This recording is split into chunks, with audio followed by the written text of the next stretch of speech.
Hey, everybody. Hope you're having a great day around the globe, wherever you're listening to our show. Today is sort of Hollywood.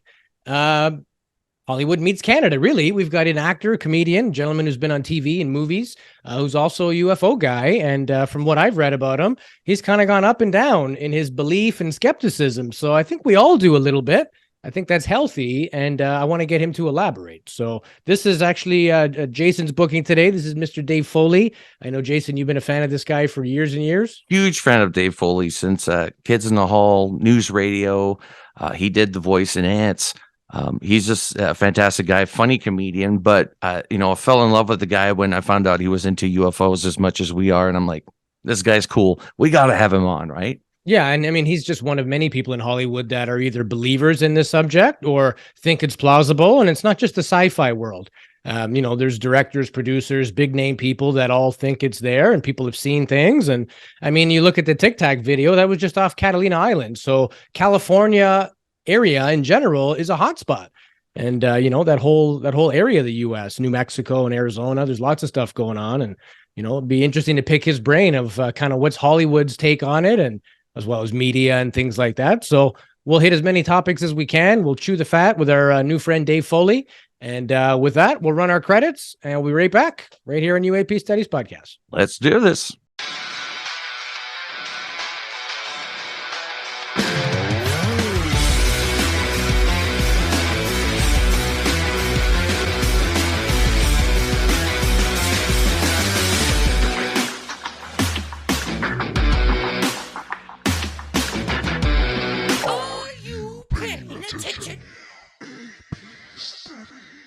Welcome back to another episode of UAP Studies Podcast. My name is Louis Borges. Joining me as always, my best buddy, Jason Gilmet.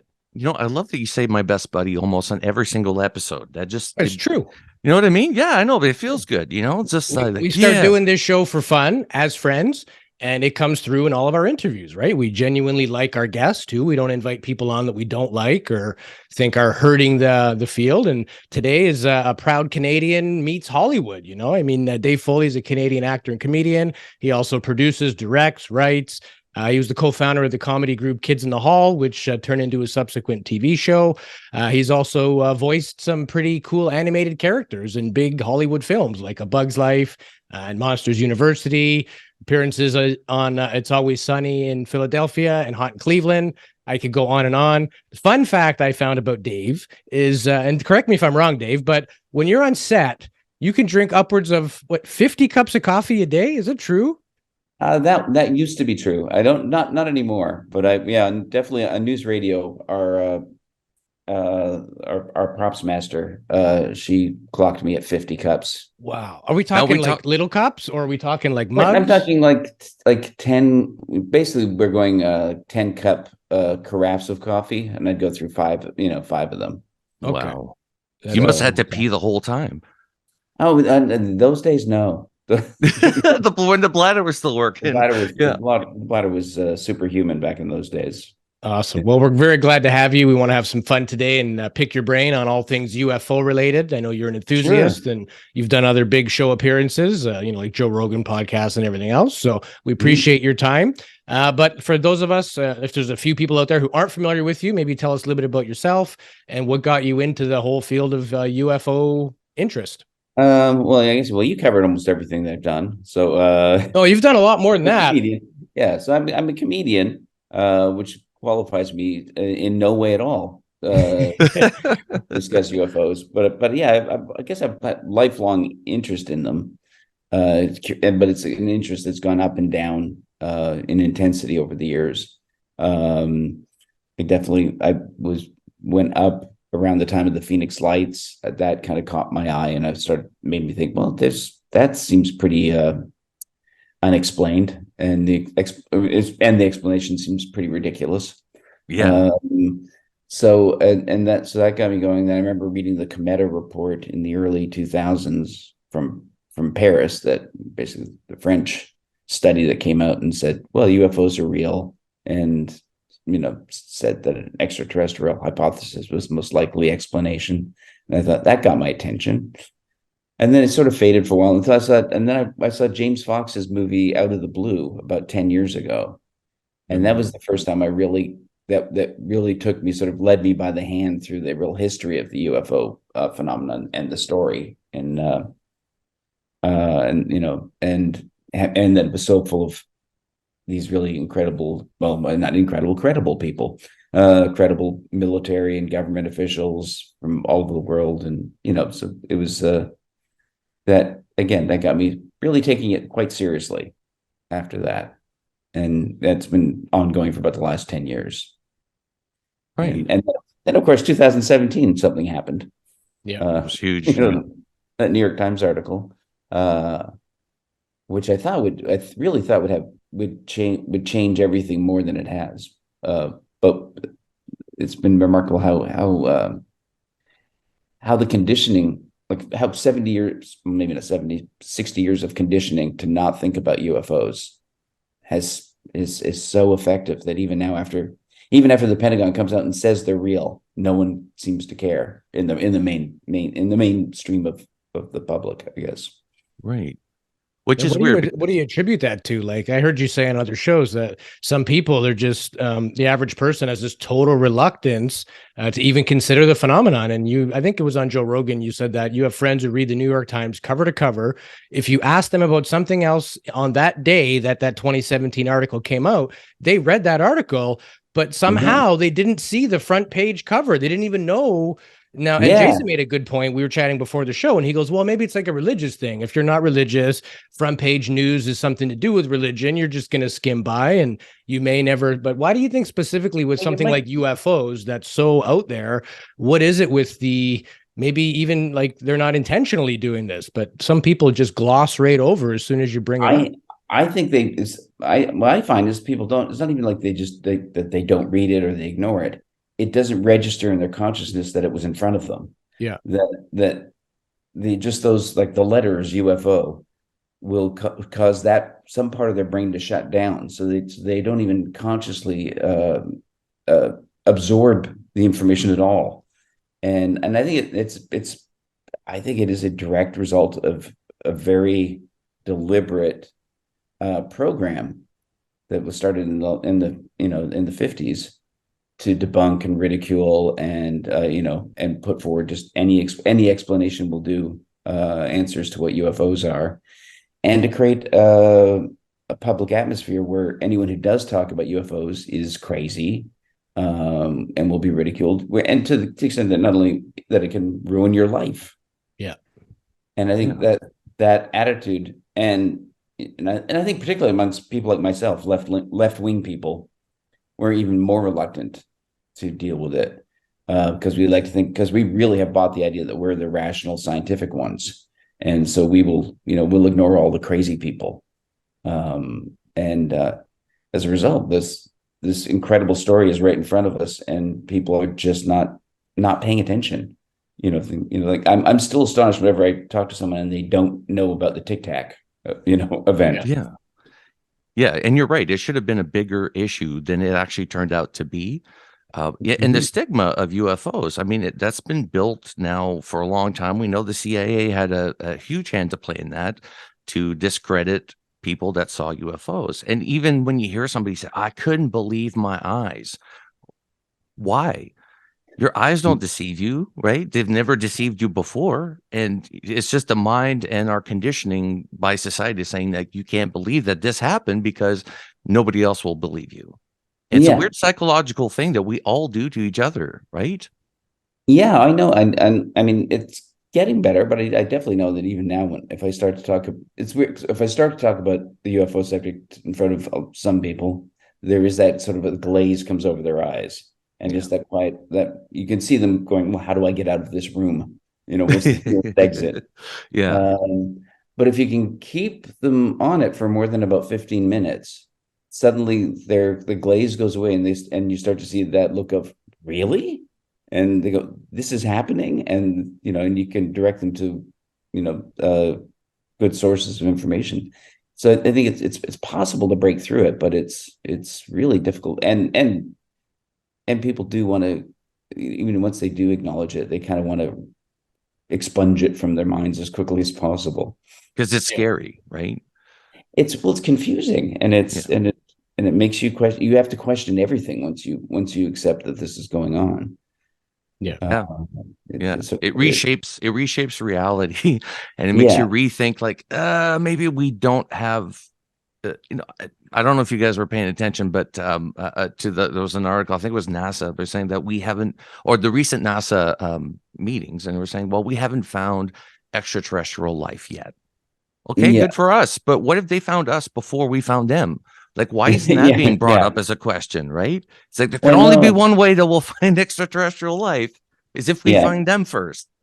And this other thing, and you can, it's kind of, when you throw out the phrase no evidence of extraterrestrials, it's kind of a code, and it's an escape hatch for the media to not pay any attention. All the papers, all they'll report is no extraterrestrials. Right. They won't report the fact that there's all this mysterious machinery in the sky that no one can explain, that doing things that are impossible. They won't report that. They'll just report no extraterrestrials. And same thing with like the Arrow hearing. Once he says that, then the press gets a free out. Yeah. And on the topic of media, I wanted to ask you about that. There was this NASA meeting. So, of course, Canada never really has any headlines in relation to this unless it's big news in the States. So, sure enough, we're in Canada. Night of the NASA thing, Global News, which is a massive network Canada-wide here, they're running their story. They run it right at the end. They teased it the whole way through the news broadcast. So I thought, well, maybe that's cool.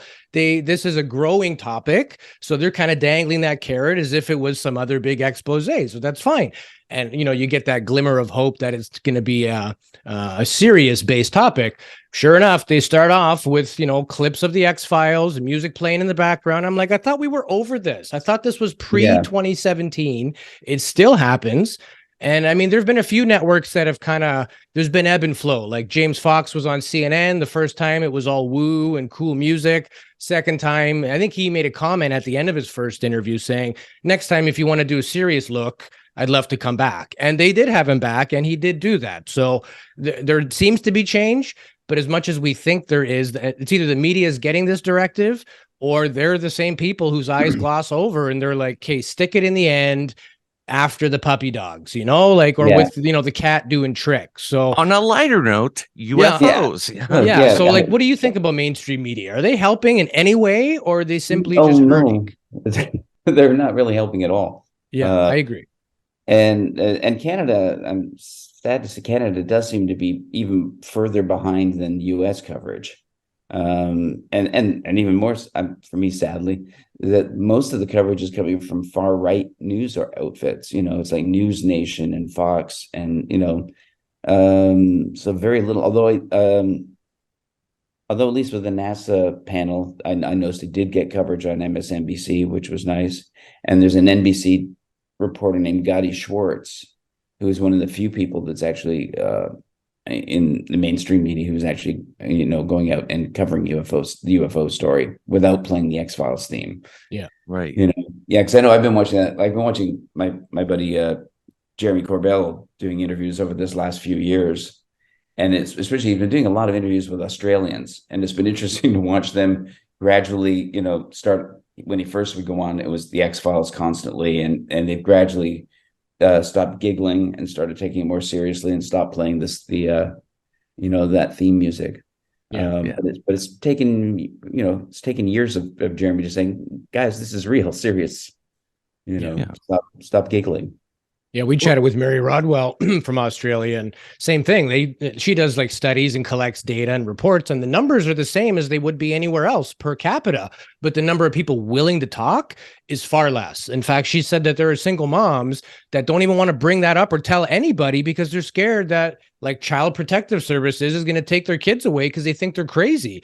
And this is in today's age, not like 10 or 20 years ago when it was more stigma. And the UK in a lot of areas, they have a very rich and happy enthusiast group. But in terms of the general population, it's don't go there, don't talk about it. You're still crazy. They seem to be more conservative in their views, and Canada as well. It seems like America really is the only place where there's enough interest that they can have these conferences and things like that. And then you hear things like the Cometa report coming out of France, Italy. There's other countries doing work, and maybe it's because they never had that stigma to break the government didn't make it a negative thing and that you're a Looney Tune if you believe it. So they can actually do the work without, the trauma of 70 years of denial. So yeah, I think it's definitely true, especially in South America, where culturally they've never had the taboo about. Even I think Mexico has had less of a taboo about UFOs historically. Yeah, and as I said, I can't. At least the U.S. you do have Congress tackling it on some level, and I don't know that. And I know there's one member of Parliament in Canada who keeps pushing for. Yeah, Larry Maguire. Yeah, and that's the only person I've ever heard of in Canada who's pushing for government to be open and talk about UFOs. Yeah, since Paul Hellyer, anyway. Paul was big on it, but he was later in his age when he started his work, and we all expire at some point, right? Yes. Yeah. And of course, I was talking to Ralph Blumenthal recently, and he wrote the book Believer about John Mack. Yeah. And I said, it's interesting that you use that title because that word is used to dismiss people who, I've heard people dismissing Leslie Kean, who wrote the New York Times article with Blumenthal, by saying, of course, she's a believer. Yeah. And that just saying believer is it's that free pass for everyone to just dismiss everything they're saying, not look at any of the data, not listen to any of the sources. Just using that phrase shuts everything down, which is and that seems like Paul Hellyer, I think he was constantly labeled as a believer, and which is synonymous with lunatic. And they used his age against him too. They're like, oh, he's lost it, the poor guy, anything they could to, expose a vulnerability or make it seem like there existed one. But they did that to that general in Israel too, that recently, a couple of years ago, some sort of federation. It's like, dude, the guy ran the program for what, 30 years? Yeah. And we're not going to give him credit or at least go, okay, what are you saying? Like, everybody just dismissed it. And, we got guys like Paul Hellyer and that dude that I can't pronounce his name to save my life. I am a shed. Yeah. Yes. Yeah. No, it's very serious guy. Yeah. Great credentials, ran their space program, And he's at risk of treasonous charges. If he's just making stuff up, his government's going to string him out. They're not going to stand behind him. So when you have these people in positions of power saying big things and nobody says anything, probably because it's true. Yeah, well, you've got the UFO subject is the only one where you have somebody who has incredible credentials, like scientists like Gary Nolan, impeccable credentials, long history of doing great work, starting companies, advancing the state of science for his whole career. So when he comes out and starts talking seriously about UAPs, in any other subject, it would be, this is a very serious, credible person. We should probably pay attention to what he's saying.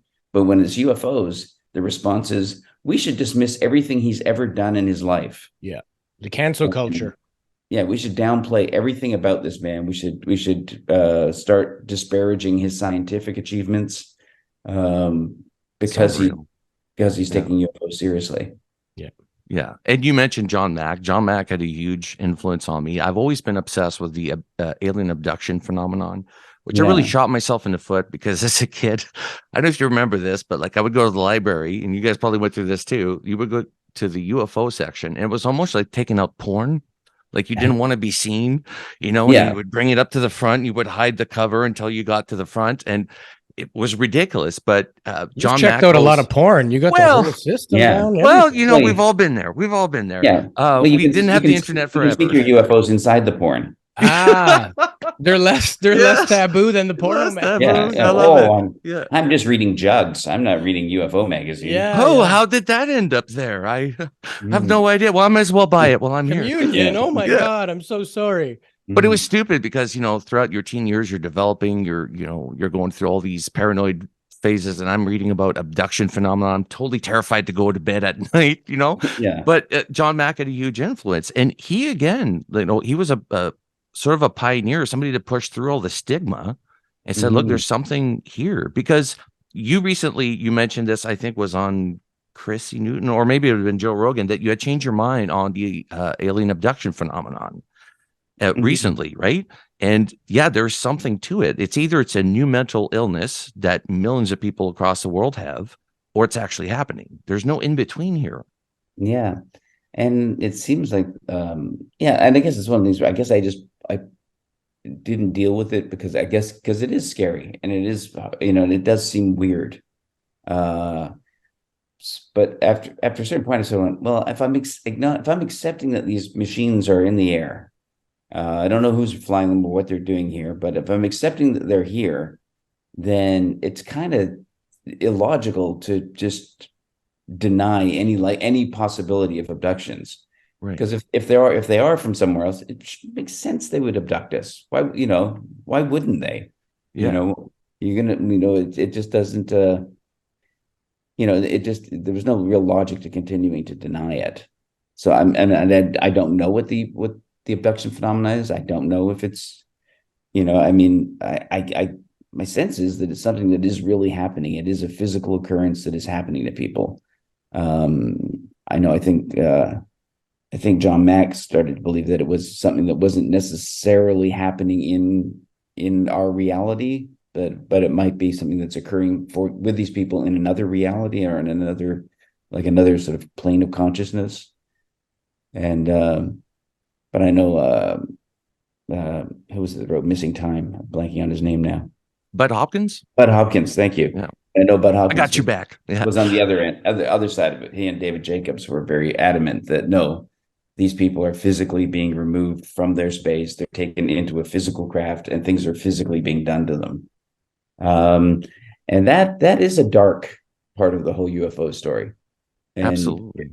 And if it's true, and if it's happening to millions of people, which I guess Bud Hopkins and David Jacobs did a poll, I guess, trying to determine how many people are, and they kept trying to reduce the number in their poll as much as they could. But they kept coming up with a huge number that is millions of people in the US alone who have had an abduction experience. Yeah, 1 in 50, I think, was the result out of that Roper poll. So I think that's like over 6.5 million people just in the US if you go off that alone. So it's insane. Yeah, that is, and that's the smallest number they could make the poll turn out, I think. Yeah. Yeah, and that's the people that remember the experience, right? There's some people that won't, they'll live their entire life not remembering what took place, right? Yeah. That's trippy. Yeah. It could be 2 out of 50 or 3 out of 50 like. We don't, and that was in the 1990s. Let's retake the poll. Let's find out, right? We're a lot more open about it. I know we've talked to people in the military, the CIA, people in government are having these experiences. If they themselves haven't seen something, they know somebody who has. Yeah. And it's crazy. For me, I don't know why I track people to tell me their stories, like out of nowhere. Like I mentioned this a few times on the podcast, but people would just start like, hey, I seen him once, like out of nowhere. Yeah. Which to me scares the crap out of me. Just like how many people locally, in my area have seen these things, much less worldwide. So it is a phenomenon that I think it supersedes government and military. It's a humanitarian issue, and they should be upfront about it. Yeah, because it's really traumatizing for people. And so the event itself is traumatizing, but then to be dismissed and told you're crazy is doubly traumatizing. Yeah. Have you guys seen the aerial phenomenon movie yet? Yeah. We interviewed Randall Nickerson, and we've brought it up in a few different shows, but that's exactly correct. What we're talking about now, the whole trauma of the girl even going back to the school now as an adult, everything come rushing back. And we've had people with experiences. I think Kevin Day and I said, what was more traumatizing, the event or the way people treated you after the fact, making, belittling your claims? And he said it was both. They were both equally as damaging. And I think that's the case with the aerial school kids too. Yeah. You just see how much that all of these kids, they've scattered all around the world, but they still have, they're dealing with this event in their lives, even though the event itself wasn't a dark event for them, but it was frightening. Yeah. But then to not be taken seriously and to not be able to talk about it and to have this, your whole life, like that girl, she's been painting that scene for her whole life and hasn't been able to kind of, I guess, incorporate it into her life in a healthy way. And so this So the stigma isn't just an inconvenience. It actually does real damage in people's lives. It can destroy people.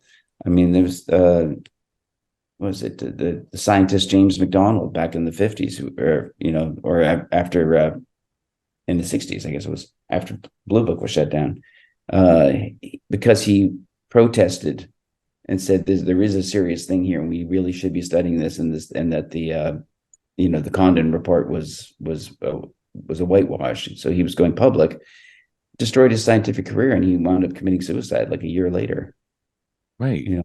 No one took him seriously, even though he was a really credible, physicist. Do you think that?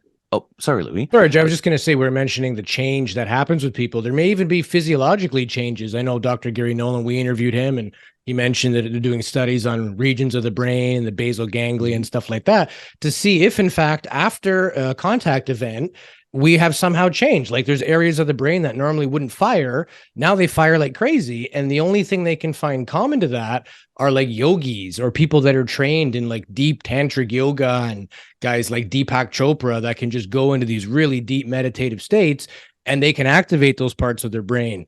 So we brought up consciousness earlier. I wanted to sort of get your opinion on the whole consciousness aspect in relation to UAP and UFO sightings in general.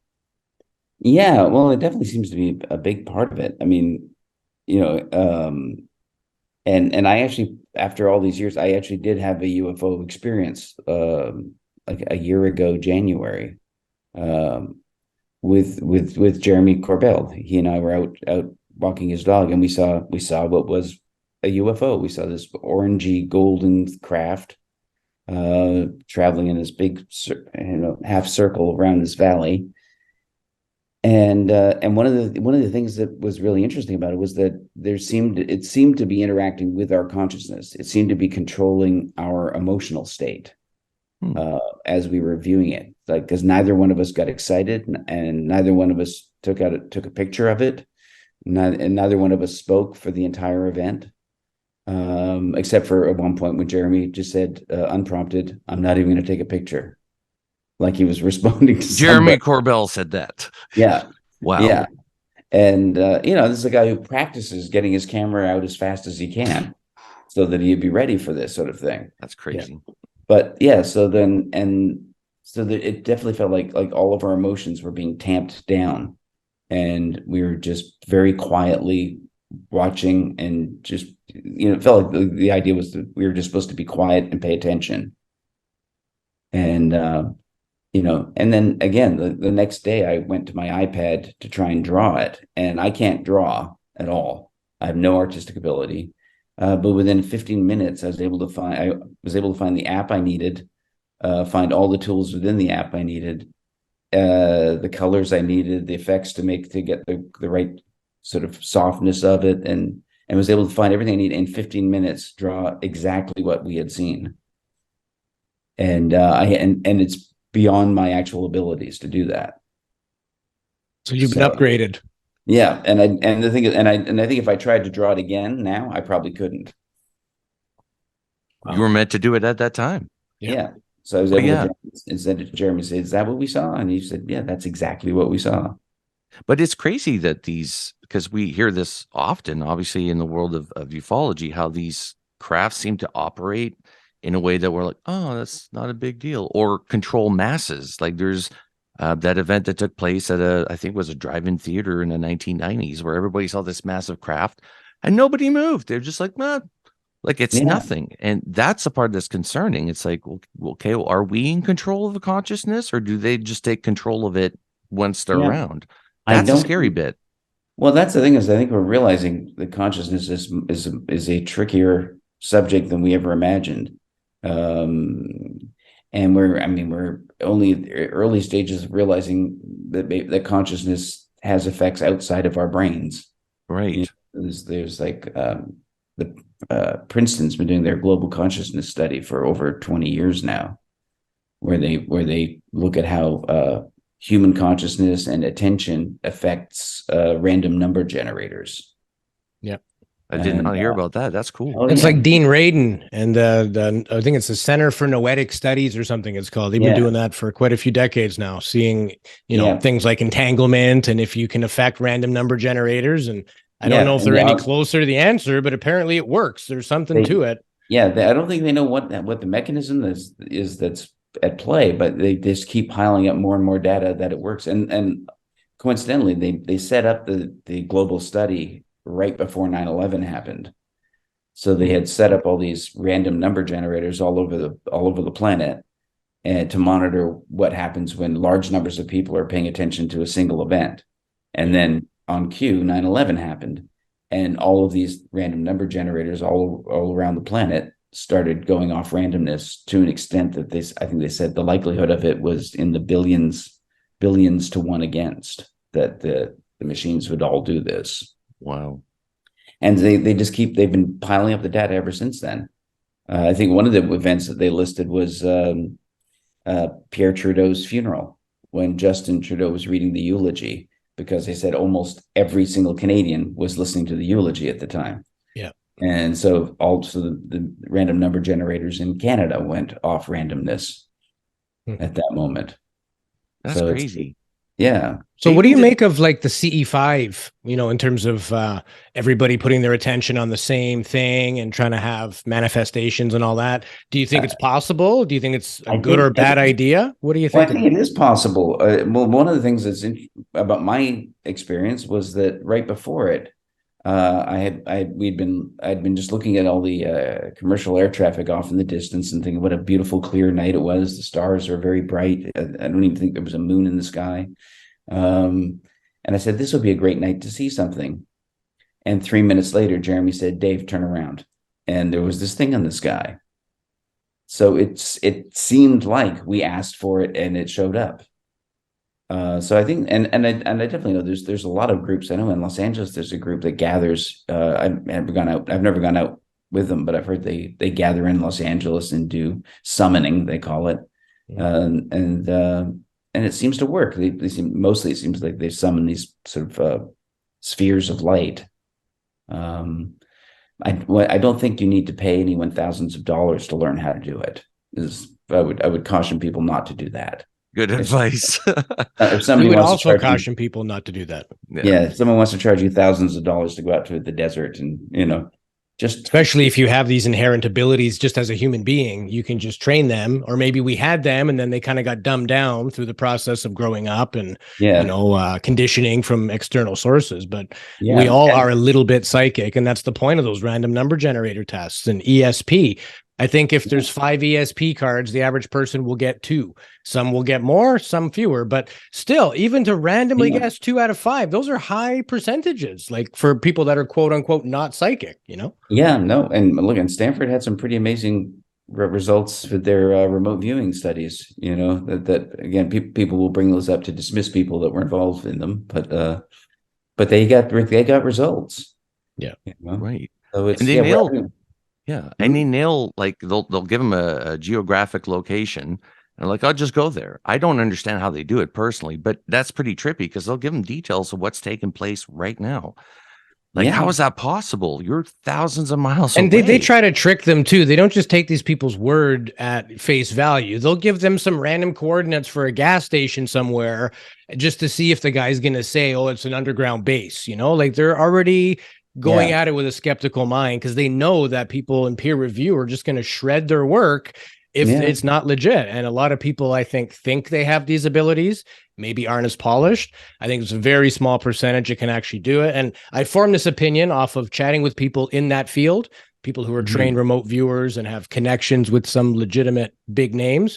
I think, I think there's definitely something there, but it's kind of spooky when you start reading some of the things that they've seen. Again, underground bases on the moon, they talk about going somewhere and seeing entities, and then the entities become aware they're being watched. Like, it can get pretty dark when you start going down that. Yeah. Which is then, and of course that takes you into things like DMT as well. Yeah.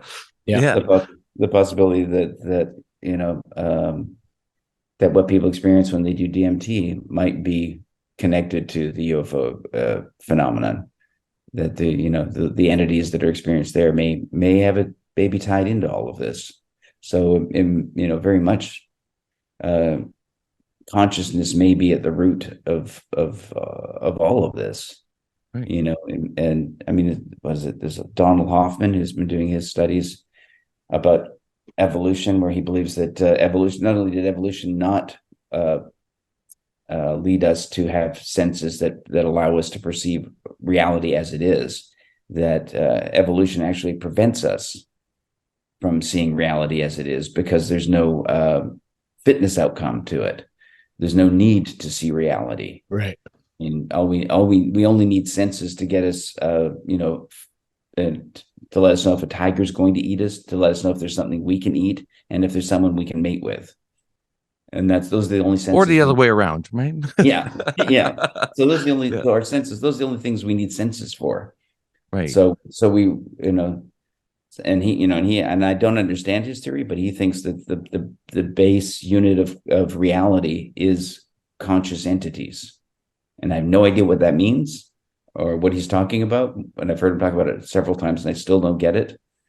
But that he believes that space-time is not fundamental to the universe, but that consciousness is fundamental to the universe, which is interesting. And I love that theory, because what if it is a natural progression of the universe, is that it creates life creates consciousness, and consciousness, whatever, evolution. If we're dealing with because I'm curious as to your thoughts on this, but if we're looking at classification, I think there's 5 classifications for civilizations out there, right? Mm-hmm. What do you think we're dealing with? Like, if this is complex and everything looks like magic to us, we can't wrap our head around it. Like, what class of civilization do you think we're dealing with? Oh gosh, I don't know. You're talking Kardashev scale, right, Jason? I think so. Like, they're saying if you're class 5, you can manipulate the universe to your will. And we're a level 0. Yeah, right? we're not even class 1. No. Yeah. So class 1 is where you can control all the energy on the planet. Yeah. Right. And then class 2, you control all the energy of your sun. Yeah. And that's what the things like Dyson spheres and theories like, mechanical structures around a star. That's a class 2. And then class 3 is all the power in the galaxy. And it goes from there, right? I mean, it's all theoretical, but we are not even a class 1 in the grand scheme of things. Yeah, no, and definitely, I think, because that's the thing with the UFO thing, and also, look, so many things that fall into the category of paranormal. There's the attitude of this is something that can't happen, so it isn't happening. So the same thing with like psychic phenomena. It can't happen, so it isn't. Yeah. Even if there's the amount of, even if it's just anecdotal evidence, even if it's an overwhelming amount of anecdotal evidence. The attitude of science is just that, we still have this notion that we still keep thinking in terms of human scales. That's right. It's like people keep wanting, people keep bringing up the Fermi paradox even now, which really you can sort of go, well, all right, but that paradox kind of falls apart if there's UFOs. Yeah, right. And where is everyone? Well, people keep telling you where they are. They're here. They're hovering over nuclear missile bases. They're splashing into the ocean next to aircraft carriers. They're all over the place. But the attitude is still, well, it can't be happening, so it isn't. Right. And no matter how many times they're told it is happening, they'll just, and you go through any kind of just tortured debunking theories, of how somehow every single the top surveillance systems in the world all glitch at the exact right time. And in complete synchrony with eyewitnesses, and the glitch just happens to pump out data that totally supports the eyewitness accounts and the on-craft FLIR footage. So you have to believe that everything went wrong at the same time in the same way, and that all the people involved all had the exact same hallucination or misidentification. Yeah. And that's considered more plausible. And they'll call that Occam's razor, which is it's the exact opposite of Occam's razor. Occam's razor says the simplest answer is they saw what they saw. Yeah. Right. And no matter the observer, like you mentioned, doesn't matter the credentials of the individual. Like we have fighter pilots. These people are trained to defend countries and drop bombs on people. Like these are highly trained military people, millions of dollars spent on their like learning to observe and stuff like that. And they see something and we're like, well, must be seagulls. That baffles me. And like even Louis and I always talk about this, but they'll always have like an expert on, like, you know, Gary Nolan, and then some guy who just disagrees with it, but doesn't have the same level of credentials at all. No, and that's the thing is the people like to trot out the notion, well, you know, eyewitness testimony is the worst kind of evidence, and they're right when you're talking about a bank robbery. You're in a bank, people run in with guns, and they hold up the bank. Yes, your eyewitness testimony is going to be flawed because of adrenaline and fear, and you're not taking the time to observe the data as it's coming through. So yeah, that kind of eyewitness testimony isn't great. But say you had me, or you asked me to, I walked through a park, and then after I walked the park, you asked me, all right, what kind of vegetation did you see in the park? And I go, oh, well, there was some trees. There's I guess some were deciduous, some were conifers. I think there was a palm tree, there was grass and some shrubs. So that's my eyewitness account of walking through the park. But if you have a trained biologist walk through the park, you know, they're going to have a different eyewitness account. It's going to be a lot more detailed. You know, they're going to, and so expert eyewitnesses, it is different. It is quantitatively different. Right. So yes, eyewitness testimony is flawed, but when you're trained, as you said, so much training, and they're trained to know what should be in the sky, because if they don't know, they get killed. Right. That's their job, is to go up and kill other people and not get killed themselves. You know, so it's very serious work. Yeah. And plus, like the maintenance too, right, Louis? Like these guys, they do maintenances on their eyes, like they get checked all the time. So yeah. And they go into every operation knowing they're going to be debriefed at the end of it. Like, you know, normal eyewitness accounts, you don't have that. You don't go, well, today I'm going to go out and witness a bank robbery. Right. I better be prepared. But they're prepared. They know they're going to be debriefed after they fly. Yeah. And even in their day-to-day lives, those military guys, they seem to always have a situational awareness. They're always looking for an exit. It's just in their training. And, you know, we talk about eyewitness testimony. Conveniently, in the UFO topic, it doesn't count. But we've been convicting people and putting them to death in courts of law based on one or two people's eyewitness testimony for hundreds, if not thousands of years. If 10 people stand in a line and say, that guy killed that dude, you're going to jail for life. Like, and we will all accept it that, yeah, even a jury, like we believe enough opinions, we go with the majority, right? But when it comes to this phenomenon, you get thousands, hundreds of thousands, maybe even millions of reports, but you just can't. Even the Arrow hearing is saying the same thing. Like they want to start a public facing version of this, but they're like, but you know, we got to be careful because otherwise anyone with a camera, ... So what, everyone who's caught something, they're all idiots with a camera? Like that's insulting to these people who have had these experiences. I know, that's the other amazing thing. People keep saying that, you know, everyone's got these high definition cameras in their pockets now. How come we're not getting better pictures? But then when you see the pictures taken by high definition cameras that are in our pockets, they aren't that good. Yeah. Why do you keep saying, you know, we should have better pictures when we're showing you these are the pictures? Yeah. These cameras aren't built to take pictures of UFOs.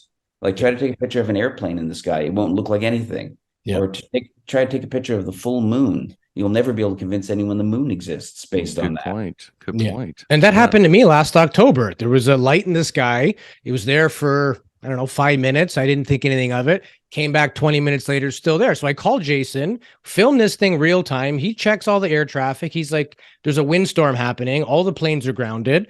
Like, what the hell is that thing? And we're filming this for 40 minutes and I'm trying to get video and picture and the camera does not like it. I can see it clear as day. It's an orange ring. It's got to be, way bigger than a plane based on the distance that it was at. And as soon as it would try to focus, it would do that sort of zoom in, zoom out. And then you get those distortions like everybody else's video. Yeah. It's either that it's just too dim for the aperture of the camera. I have a fairly good phone and camera, so it's not, a hardware issue. But I think maybe it's just we're not supposed to see it. You mentioned your sighting. Neither one of you had a thought to even grab your phone. Yeah. And, a lot of people say the same thing. So maybe we And it's- can't get the footage that we think we can get, Yeah, definitely. I think whatever's in the sky has full control over when and how it's viewed. Yeah. Right. And especially you look at the sightings that Ryan Graves was talking about off the East Coast. And he said, I mean, most of the time these things would be on their radar. They could see them in an infrared, but they were invisible to the naked eye. Yeah. And again, with the debunkers, they go, well, see, that's proof it wasn't there. It's good. No, that's proof this is weirder than that. Mhm. That Right. these things can be invisible, but be detected on other systems, and then at will can be visible. They seem to be able to choose whether to be visible, to be seen in visible light or not. Right. So the fact that something isn't seen by the naked eye shouldn't make it suddenly, oh, there, see, there's nothing to this. That should spark you to go, this is weirder. Yeah. There's lots of things we can't see, we can't hear. Doesn't mean they're not there. I mean, you don't see radio waves, but you can tune into a radio station. So seeing is not necessarily believing, because we're limited by our senses. We are essentially just evolved animals. Whether it was intentional evolvement or not, that's a different opinion, but we are basically animals. And to your point earlier, very narrow band. Yeah, we're built for hunting and foraging. So if it doesn't suit survival or eating something or preventing yourself from getting eaten or reproducing, we didn't need it, essentially, right? So we're fairly poor observers in the grand scheme of things. Even bees can see infrared and we can't, or no, they see ultraviolet and we can't. And bats have a 360-degree view of their environment from echolocation. That's crazy. Yeah. They see everything at once.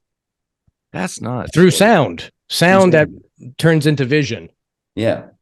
So we're very limited as a species on what we're able to, like even germs. We didn't know germs existed. Now we got microscopes. We could look into their world. It's probably the same thing with this phenomenon. It's like, we're the germs, right? And the experts debunked germs when they were discovered. Yeah. We fight everything. Yeah. It was the experts that would, ostentatiously refuse to wash their hands in the surgery, and we're doing the debunking. They were the skeptics of their time. Yeah. So it's, the expert debunking is should be looked at cynically, I think. What are your thoughts on skeptics versus debunkers? Because I'm okay with skeptics. A skeptic is someone with a different opinion, but they're willing to hear information. A debunker, to me anyway, has their mind made up. Doesn't matter what you tell them, what evidence you provide. No, it's like this. End of story. It's a dogma. Yeah. Well, the term debunking implies, the word bunk is in there. So they're going from the assumption that it is bunk. Right off the bat. They're going to debunk it. They're going to get rid of this bunk. It is a notion. Again, it comes from that notion, this can't be happening, so it isn't. So if they can find one element of an incident that they can replicate in some other means, like if you can, again, it's like I could hang a paper plate from a string and take a picture of it and make it look exactly like the moon, but that doesn't mean I've proven that the moon doesn't exist. Right. So if you can create a similar effect by other means, that in no way means that you've proven that that's what happened. It's like, I don't even like to amplify him by saying his name, but I think we all know the guy I'm talking about. We just yeah. It's dishonest because they all deliberately narrow their aperture to the point where they can plausibly explain one element of something, and they ignore any kind of corroborating data that says that their debunking is false. Right. Like any of the data, any of the radar data, eyewitness testimony, infrared footage. They'll ignore anything that doesn't fit the one thing they can explain. Right. Grab the one snippet and throw out everything else, right? Yeah. And it's almost crazier to move the stars out of the way to fit the debunker story than the original UFO sighting story in the first place. That is less crazy when you look at what rationale is involved with making that square peg fit in a round hole for the debunker. Yes. And, and claiming things like, that trained Navy crews who work the night shift out in the ocean where the sky is very, very clear. The sky is on top of you, a night sky with no light pollution. And these people are very, very familiar with the sky. So claiming that these people suddenly one night mistake stars for UFOs. Yeah. That the stars they've been looking at every night for their entire mission, but tonight they can't tell the difference between stars in the sky and objects moving 1,000 feet from their ship. They can't tell the difference.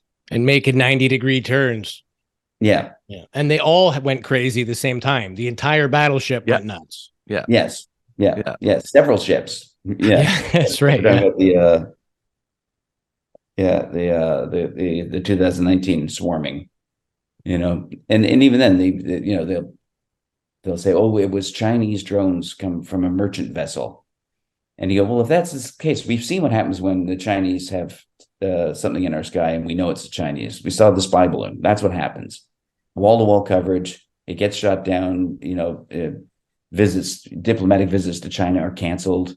It's a lot of uproar when we know it's Chinese. But because it was the Russell, right? The USS Russell. It and about a dozen other ships, by the way. They're swarmed by hundreds of things. And there's no press coverage, no press conferences, just quietly leaving it to the debunkers to say, oh, they mistook stars. It's like swamp gas 3.0. Yeah. It's absurd. And it's an insult to these professionals. I mean, we often say that disclosure won't come from a government organization that's going to spill the beans. It's going to be people that serve their country, regardless of what country it is, whether it's Canada, United States, or Uganda. People stepping up. And by the way, Uganda, you never hear anything UFO related. They're up to something. But it's it's crazy. It takes the whole world to look into this, like scientists, law enforcement. Like we have all these people that are like, even doctors. You go to your doctor tells you, look, you got cancer. You take it for what you take his diagnosis seriously. But if he says, you know what, like sometimes I wake up in the middle of the night and there's 3 little entities at the end of my bed and then I don't remember anything. The guy's a quack, right? Yeah, it's I got to get a new doctor. Yeah, exactly. We don't weigh these experiences. And for me personally, I think the abduction phenomenon is like our first step because that's where we should look. What are they doing with us? Right. And these people are telling us, look, this is what is happening. Okay. Then secondary is what is their technology capable of doing? But their interaction with us globally, individually, affects us, and the government and religious organizations and military can't do shit. Can't solve the issue. This is a humanitarian issue, which we all face. We can't prevent it. We can't explain it. We can't. But we can not add to the cruelty. Good point. I think we can do that. We can not make people's lives worse. That's the thing. I think that again, going back to the debunkers, it's not harmless. The debunking, it's not harmless at all. It's harmful to people who have had experiences and seen things and know they aren't crazy, and who live in fear of talking about it and live in fear of of either losing friends or being ridiculed by family or losing jobs, having careers destroyed. It's like your doctor. Yeah, your doctor isn't going to talk about it because he's going to lose patients. Right. So it's not. It really isn't. It isn't harmless. Yeah. What do you make of the varied sort of assortment of things associated with the phenomenon? I mean, it's not just nuts and bolts craft anymore. There's orbs. There's talk of cryptids and different creatures and everything else. There's the quote unquote woo. But what do you make of all that? Even poltergeists. Like, do you think these are separate phenomenon all happening? Or do you think they're somehow related when you get into that invisible world? It seems like it seems related, and it does seem like it's all connected, and that various elements of the paranormal are tied into this, and it's, said like it's like once you become untethered from certainty, you drift through a lot of weird subjects, and The rabbit hole, as we'd call it. yeah, and the like I imagine you guys probably read the Skinwalkers at the Pentagon. Yeah. George Knapp's. Yeah, we interviewed them both after it came Yeah. out. It was fascinating to talk to them, and the book was super well done. Yeah, and those are serious, and these are serious people, and all they're saying is they're not saying they know what's going on, but they're saying this is happening. So I mean, what do you do with 7 foot tall bipedal wolves showing up in people's backyards? Yeah. Or the hitchhiker effect, right? Even their wives start having weird. Wives of the children. And it's almost like even if they encountered a craft or a being, when the hitchhiker comes through, it's almost always poltergeist. It's weird, bizarre things, a lot less tangible than the initial sighting. So in my mind, anyway, it shows that that's got to be some kind of a link that, and I mentioned earlier, I have a friend who's into remote viewing, and I asked him like, hey, can you teach me to get into this? And it was like, don't go there. Don't try it. You will get a hitchhiker effect, flat out. Even people that are professionals, trained and practiced at this, they have things happen and they just want to get rid of it. So like, don't go there unless you know what you're doing. Although I want to go to Skinwalker. I do. You got to get through the TV crew to get in nowadays. Huh? You got to go around the TV crew. That's all there nowadays. Yeah. You probably could get on there. Yeah. I'd like to go. Well, I'm friends with George and Jeremy, so they have good. That's true. There. You could pull those strings. Plus, you're a celebrity, so you could pull more weight, right? Yeah, exactly. Yeah, I think it's funny when they have like UFO cons and stuff like that, and they'll win a trip to go camping with Travis Walton. Or any of those abductees, right? Like Whitley Strieber. I'm like, why? Why would you go camping? You're risking something, right? Yeah. There's something going on around these people. Yeah. Well, yeah, and I was going to mention too, like NASA was mentioning that orbs are global, right? That it is a global phenomenon. They don't know what it is, but they're dismissing that it could be aliens, of course. Which to me is like, okay, well, if we don't know that it's human, what else could it be, right? Yeah. Oh, yeah. And we do know that it isn't any of the major nations. We know it isn't. We know it isn't. It isn't the U.S. It isn't Russia. It isn't China. Right. Because these things don't crash. If they were like drones, crash all the time, but these things don't crash. They fly. They maneuver. They seem to avoid obstacles. Like they're intelligently controlled. Yet they're like in the daytime they appear as spheres. That just move really, really fast. I mean, we've seen some pictures, right, and videos of them flying by. Jeremy, I think, recently posted something similar. That's happening over war. Yeah, and it's crazy. Like, what do you make of the orbs? Well, that's the thing that made me crazy was the Arrow hearing that was terrible. But he actually showed video of a sphere flying through a war zone in a way that things can't fly. The sphere, it had no means of lift, no control surfaces, and it's clearly traveling. It's directed and at speed through a battle zone, and it was obviously significant enough that it was tracked by these spy drones. And so Kirkpatrick shows this video, and no one asks any questions, and he says, well, this is currently an unexplained. And then they just move on. It's like, Gillibrand, nobody there said, well, what is unexplained about this? What do you know about it? What data do you have on it? How is it flying? What speed would you say it was traveling at? Not one question. When he just showed them this sphere flying through a war zone. That's crazy. That was their chance, right? Yeah. And he admits it's unexplained, but no questions. I can't fathom that at all. And no follow-up from the press. Like no one in the press is basically there's been no coverage of it. Again, endless coverage of the stupid spy balloon.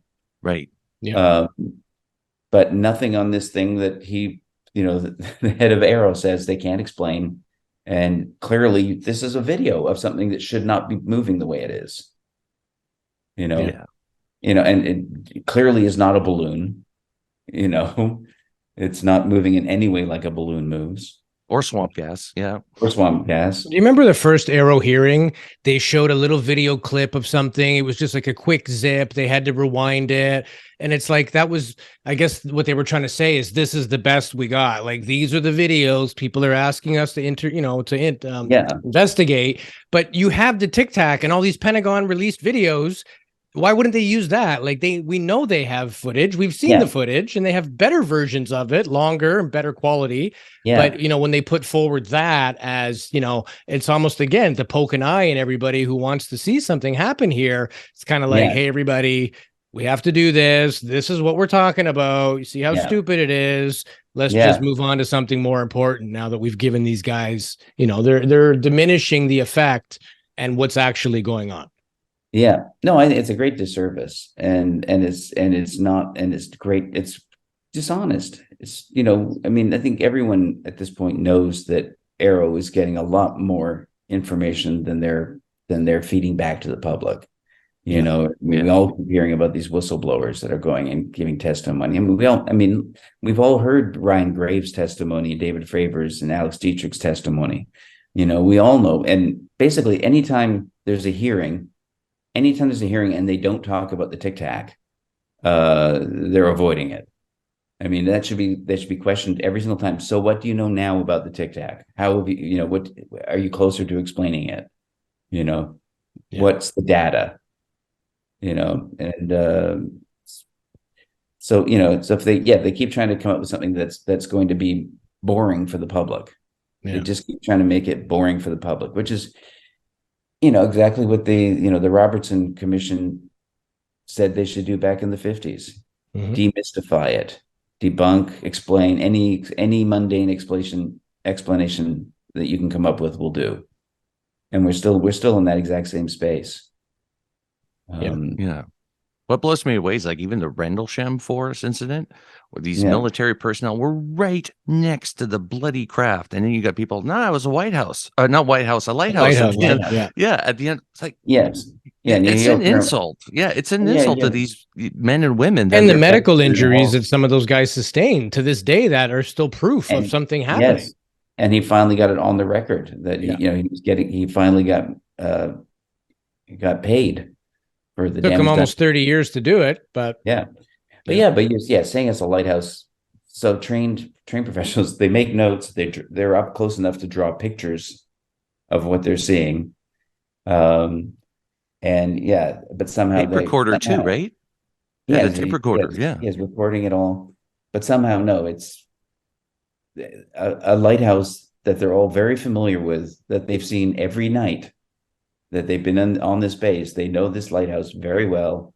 So I remember Holt, I think, saying, I've got pictures of me standing outside that lighthouse. I know that lighthouse. It was nowhere near what we saw, and and a flashing light coming through the woods we're professionals. We're not going to mistake it for a triangular craft, right in front of us. And it gets weirder than that. If you look at the code that Jim Peniston supposedly got out of that, a binary, and then it took, I don't know how many decades before somebody decoded it. In fact, our next episode is with Gary Osborne, and he's going to break down some of the stuff that come out of this code. But essentially, there's a lot of things, both dealing with ancient history and like sacred locations, places that are hotspots, that we're just finding out now that, hey, this all came out of that code. It's like they gave us that 30 years ago, knowing we would need it now, right at the time it was decoded. There's a lot of spooky stuff that come out of Rendlesham, not just a couple guys seeing a lighthouse. There's a lot more to it. Yeah, and even then, I think I still heard like McGuest say, well, Rendlesham, well, there was a lighthouse. And that's, he doesn't even go into the details. Well, I hear there was a lighthouse. Yeah. And so case closed. It's dumb. And even, was it John Burroughs? He still has to go to Wright-Patterson Air Force for the heart condition that he received or got from that craft. Yeah. Like, that's crazy. That's a crazy detail. Why isn't he allowed to go to regular hospital? Why does he have to go to Wright-Patterson Air Force for anything heart-related? Yeah. And his eye, too, I believe. That's true. Yeah. That's a bit of detail that's like very interesting, right? So Tim Burchett was actually on our friend Christy Newton. You were on her podcast not too long ago, and on Rebelliously Curious. If you haven't checked out that podcast, please do. For our listeners, But basically, Tim Burchett had mentioned something on a podcast that really hit home, and he was talking about Washington, D.C. And he said, this town from top to bottom, and I'm paraphrasing here, is crooked, broken, and greedy. And that's the current state that Washington is in. And we're asking for disclosure at the time where everybody's just out on their own. It's not about the people. It's about how can you further your career in politics. So it's an interesting time in the States to see what is happening and what they're trying to accomplish. But at the same time, they're dealing with some of the worst corruption probably in U.S. history. Yeah. I mean, I think it's always been endemic to politics, but certainly it's, I mean, I guess if there's anything to be optimistic about, it's the fact that the UFO story is the one thing that is getting bipartisan support. Right. And partisan legislation is being written. And that there's no other example of Republicans and Democrats working together. And they're working together unanimously to pass legislation on UFOs. So that may be some sign. I mean, I know I talked to Leslie Kane, stays very optimistic about it, and more optimistic than I am. She's a sweetheart, yeah. Yeah, but she still stays optimistic that things are going to come out and that the government is going to do something. So I think, I'm hoping she's right. And I am encouraged by the fact that, the people like Tim Burchett and Gillibrand working together on something, that's impossible that could happen, but it's happening, Yeah. It's like the only thing they agree in so far is the UFO subject, right? Yes. Yeah. Yeah. That's kind of cool. Baby steps. Again, we get frustrated because we never get anything out of these, but there are some people that are wiser and more calm-headed than we are. And they say, listen, at least they're talking about it. Okay. It might seem like they're still just brushing over it, but it's a public thing from the government talking about it. Even NASA, we all know it's a joke. The committee, I mean, one astronaut even said, oh, wait, I did see something once. And he goes, it was a Bart Simpson Mylar balloon. So there's still, an effort to poke in the eye. But, we have some people, like I said, that are more wise than us. And they're going, listen, this is all part of it. Don't worry, right? There's going to be some accountability because it's NASA.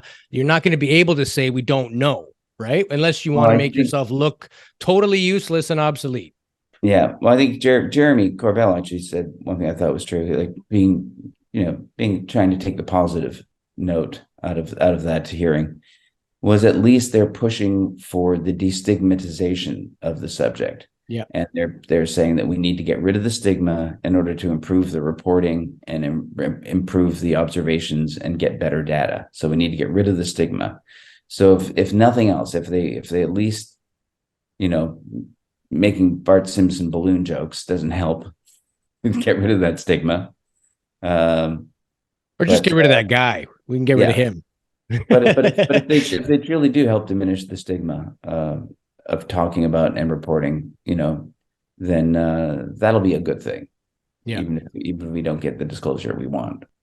Well, we made progress quite a bit over the last 5 years. Ever since the article, I mean, you mentioned that, and to me, it got me off the couch and saying I need to get involved. I don't know how, so I got involved with MUFON, started investigating, led to the podcast, and get to talk to people like yourself now. It's crazy, but there's momentum. There's people actually standing up and saying, I need to contribute in some way. And just before we let you go here, I'm just curious. My top two focus of studies, the abduction phenomenon and cattle mutilation. What would be your top two? Top two focus? Focus of study. I guess it would be recovered craft. Yeah. Be the top one. And what would be the other? I guess probably if I really think about it, probably the abduction phenomena. Nice choice. Although it's hard. I haven't focused on it as much as I should really, but it certainly seems to be, the weirdest aspect of it and the most personal aspect of it. Absolutely. Yeah. And just before we let you go, Dave, I know you're working on a podcast. You got something going. Do you want to just explain a little bit when that comes out, what you're planning to do with it? Well, we've done 6 episodes to sort of to testing it out, and we're so we're cutting those all together now, and going to try and find the right spot for it. Hopefully in the next month or so, we'll start getting these up and running somewhere. But it's going to be a podcast called Really, hosted by myself and my friend Tom Wheeler, who's a screenwriter and novelist and showrunner. And basically, we're trying to be as I've described it as the UFO podcast for people that aren't already hosting their own UFO podcast. Nice. So we're trying to make it general enough as an on-ramp for people who are maybe just getting curious about it, and we punctuate really with question mark, exclamation mark, period. Because I think that's the transition you go through once you get a little bit curious about the subject. You're then startled by what you find out, and eventually you sort of settle into going, all right, this is real. Acceptance. And, acceptance that there is a UFO reality. What it is, I don't think anyone knows, but there is one. Yeah. Well said.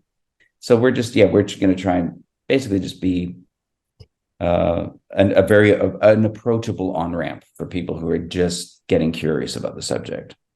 Yeah, which is great. We need that. Somebody commented on Twitter this morning, like, why is the bulk of the population not interested in this subject? And I just commented below that we need to be the ones that start educating these people, at least catch them up to speed with what's going on. They're not ever going to accept it until we start having these conversations. It doesn't matter who you are on this planet. This affects everybody. So, well, the more people who are doing what you guys are doing, having the conversation and being a place where people can tell their stories, it's just an incremental change, and everyone contributing to the conversation is going to eat away at the sort of this giant block of obfuscation. Oh boy, is it ever a big block. Louis, do you have any final questions for Dave today? No, just a big thanks, Dave. We appreciate your time. We know you're a busy guy and you got lots of stuff on the go, but thank you for making time for us. And we really like your way of thinking about things, your humility. You're very Canadian, and we love that. We absolutely. I can't seem to get rid of it. No, and people tell us, they say, we don't know what it is about you guys. You just have a certain niceness. It's called being Canadian. We're compassionate. We hear people out. We're not here trying to put people down. And I think the UFO community as a whole can learn a lot from that. If you go on UFO Twitter, it's not so pretty sometimes, but I think if we all just show a little compassion, even if somebody is completely out there and against what you believe, just leave them be. Yeah. Don't go out of your way to troll people and write negative comments on people's shows and everything else. Like, if I find something I don't like, I just keep going. It's not even worth my time. So don't be one of those people to poo-poo on everybody else. Just keep it to yourself. That's our advice to the world. But thank you for your time, and we'll turn it over to our viewers. What did you guys think of today's show? Let us know in the comment section. If you liked it, please give us a like, and if you haven't yet subscribed, please do so. We're on every platform: YouTube, Apple, Spotify. We're on the UNX network, and anywhere you get your favorite podcast. So with that, we want to say again, thanks, Dave. We'd love to have you back in the future. And if you ever want to get a couple Canadian dudes on your show, you let us know. I will. We'll be there. All right, that'd be great. And thanks for having me on, and thanks for doing your podcast. Awesome. Thanks, Dave. Thanks.